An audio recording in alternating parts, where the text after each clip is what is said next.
The last few chapters of Boku no Hero, My Hero Academia, have really flashed me. I feel there's a part in the community that is not really so happy of the story indulging into this Todoroki family situation, and rather moving on to All Might.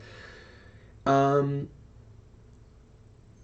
I feel that, of course, Deku, he is the main character, he's the protagonist, but the mangaka Horikoshi always played out that mindset, that idea, that philosophy, that it is not just him alone, while Deku still is overpowered and almost to the point of destroying that philosophy, is super strong on his own, still needs to rely on a team. It's about teamwork, and there's even a chapter named how the story of how we all became heroes. It's about them being heroes together, and the pivotal focus has always been the class together, and how they become heroes together and are important together, and that the other members, the other important characters, don't slip into obscurity. And yes, there are some members of the class, some classmates that are just more important. That's almost not avoidable. And of course, we know it's Shoto, Todoroki, and Bakugo. Those two standing side by side to Deku, having stood next to him all the time, are important, almost as important as Deku himself. And I almost would go to call them second protagonists, and I feel for the story and for them to be important in the story, it was really important to have them have their own big story arc that reaches, or like character arc that reaches the culmination in this story arc, to be correct.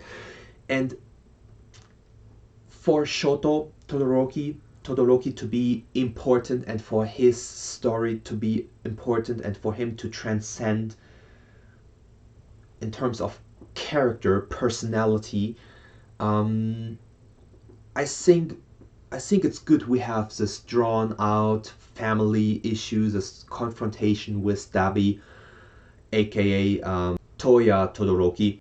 In the flashbacks, it was clearly shown that All for One took in different young kids, possible successors to his power, kind of grooming his next vessel, a heir, more than just a heir, his next body. And it seemed as if Toya Todoroki, was kind of on the list as a potential host, which is really interesting, which makes him way more important, way more prevalent as a villain, almost to the point of being a second Tomura Shigaraki. Shigaraki is fighting his battle against Deku, and All for One trying to get to Shigaraki as fast as possible, as quickly as possible, cause his body is deteriorating, or rather regenerating backwards to the point of him turning toddler and then nothing very quickly. Now he is in a confrontation that he seems to kinda enjoy or look forward to, even though he's in a pressing situation, where he is in a face-off with All Might. Due to their long rivalry, All Might having been the opposing force to All for One, it kind of seems that this is something that All for One is indulging in, enjoying, but also us knowing that his body is aging backwards. He doesn't have time, he can't spend much time on All for One. So the question is, will he kill off All for One off screen? Will we get a chapter soon dedicated to their fight, to their confrontation? What can All for One do? will it just be talking? Will it be a real fight? Will All For One get support? Will he pull out some gadgets or some quirky thing? Possibly using Ares' power to revert back to his prime state as well. Interesting, but if it should come to a real ongoing confrontation, to an ongoing fight, this might put even more pressure on All For One, and there might be the risk of him not reaching Shigaraki at all, that Shigaraki just ends up being too far away, too far for All For One to reach. So what would be All For One's next best choice? Well, to pass on his quirk, his soul, his mind. As we learned, this seems to be all tied together in the My Hero Academia universe. Quirks and personalities seem to be interlinked to some degree. Him passing on his quirk kinda goes along with him passing on himself, his mind, his personality.